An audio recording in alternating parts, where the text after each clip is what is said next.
Army से retired हुए जी, जी, जी। और हमारे यूनिट के फॉर्मेशन यूनिट में और काफ़ी सेना के अंदर मैंने चारों तरफ किसी भी मेरे एक्सपीरियंस में या मेरी नॉलेज में नहीं थी कि जवान के या किसी सैनिक को किसी के बारे में पता नहीं है इस टीओडी के फंड। जैसे हमारे जनरल पुरी साहब उन्होंने घोषणा की कि भाई 2020 से इन टीओडी की तैयारी चल रही थी और यूनिटों में जी, चर्चा हो रही जी। थी। क्या आपके यूनिट या आस-पास में कहीं टीओडी की चर्चा कराई गई आपके रहते हुए? नहीं सर, ऐसा कोई इशू नहीं था, ना कोई किसी के कान में कोई। जय हिंद, जय भारत, वंदे मातरम। मैं रविंद्र फौजी। अभी मैं आपको एक रिकॉर्डिंग सुनाता हूँ। सेना के एक सूबेदार साहब जो कि अभी हाल ही में रिटायर्ड हुए हैं और उनके बच्चे का भी रिटन एग्जाम आर्मी का बाकी है। मैंने उनसे पूछा है, रिकॉर्डिंग में आप सुनोगे, कि क्या आपके सेना में रहते हुए टीओडी की चर्चा की गई थी कि सरकार टीओडी लाने वाली है?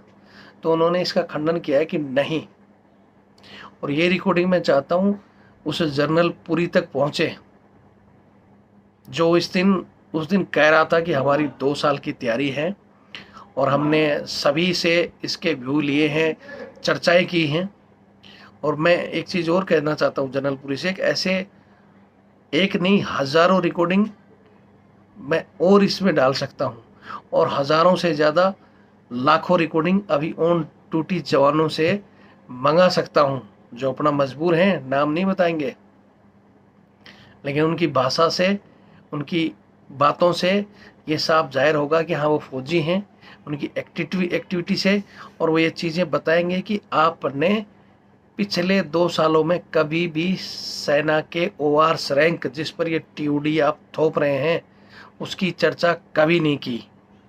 और अगर आप करते तो फिर ऐसे कोई भी सूबेदार साहब या कोई भी हवलदार या कोई भी सूबेदार मेजर साहब या कोई भी जवान अपने बच्चे को जानबूझकर इसमें नहीं धकेलता।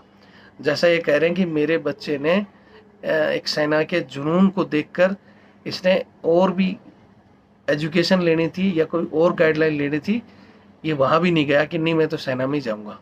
और अगर हमारे बीच में आप लोग पहले चर्चा करवा देते ना तो ऐसे बच्चों को नहीं भेजते।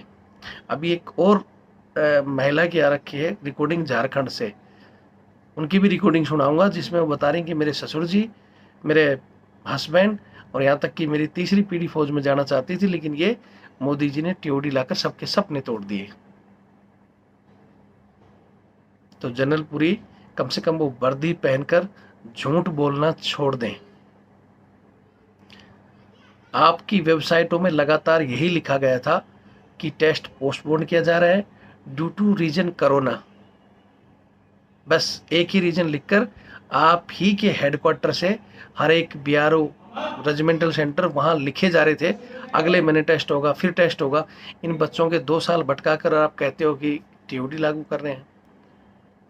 टीओडी का तो मैं खंडन करता ही हूँ कि ये बिल्कुल सेना के लिए एक बर्बाद करने का नियम है और आपने कर ही लिया था तो फिर इन बच्चों का तो बिल्कुल ही क्यों भविष्य खराब कर दिया जिनकी 2020 में 21 में आपने भर्ती कराई। एक चीज़ आप जो कह रहे थे कि 2 साल से इनका फिजिकल स्टैंडर्ड और मेडिकल की समस्या आई, आपकी जानकारी के लिए बता दूं श्रीमान, कुछ बच्चे ऐसे हैं जिनके 6 महीने भी नहीं हुए हैं अभी मेडिकल फिट हुए। वो आप ही के सेना के डॉक्टरों ने उसको फिट लिखा है और अभी उनका फिजिकल स्टैंडर्ड भी अभी 6 महीने पहले ही चेक हुआ है। तो एक वर्दीधारी और इतने बड़े रैंक लगाकर आप इस तरह अगर झूठ बोलेंगे तो इस देश का क्या होगा, बाकी लोगों का क्या होगा।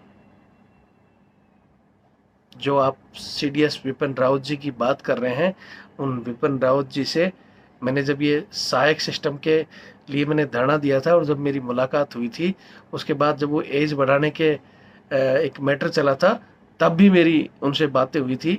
तब भी उन्होंने सिर्फ यही किया था कि सिविल सहायक, हम सिविल सहायक भर्ती करेंगे 10,000 और बाकी चीज़ें सैनिक की एज बढ़ाने के विषय में चर्चा करेंगे।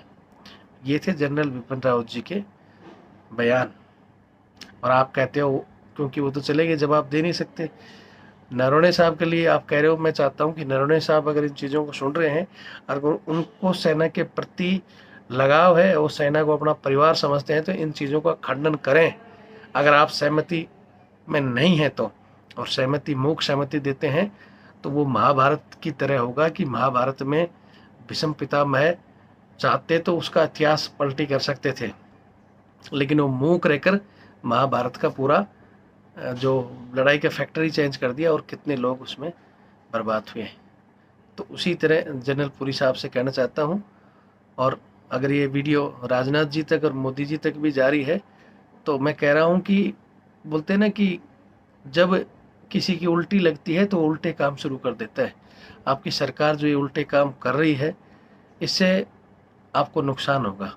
हम भी बीजेपी माइंडेड थे और हम भी आप ही को वोट देते आए हैं, लेकिन अब मेरी तरह ये लाखों युवा और इनके परिवार और इनके और सपोर्टर आपका बहिष्कार करेंगे। अभी भी समय है, हम कोर्ट में तो जा रहे हैं, आपके पास समय है कि कोर्ट से पहले इन चीज़ों को सुधार लें, जो कि ना कि संवैधानिक तौर पर ही सही है और ना ही सेना के लिए सही है। ये जो आपको दे रहे हैं ना, ये कैंची लगा लगा कर, ये बहुत अच्छी स्कीम है। सबसे पहले इन अफसरों के लिए 4 साल कीजिए, अगर इनके लिए हो जाएगी तो खुशी खुशी हम बंद कर देंगे। आप अपने लिए 4 साल करो कि 4 साल बाद नेता चुनाव नहीं लड़ेगा, पेंशन नहीं लेगा। पहले आप लोग खुद के लिए आजमाइए, और फिर एक जवान, जो कि जवान एक मिडिल क्लास एक गरीब परिवार से आता है, फिर उन पर ऐसा निर्णय थोपें। बाकी अभी जो भी फार्म भर रहे हैं, मैं तो कह रहा हूँ ये फेक डाटा भी हो सकता है, और ये खुशी से लोग सेना में नहीं जा रहे हैं, मजबूरी में एक रोजगार समझ के जा रहे हैं। जो विपिन रावत साहब ने बोला था ना कि सेना एक रोजगार नहीं है, लेकिन आपने एक रोजगार बना दिया, सेना को ठेके पर दे दिया, सेना की दुर्गति आपने कर दी। समय है, रोक दें, अन्यथा आप रोकेंगे। जय हिंद, जय भारत, वंदे मातरम।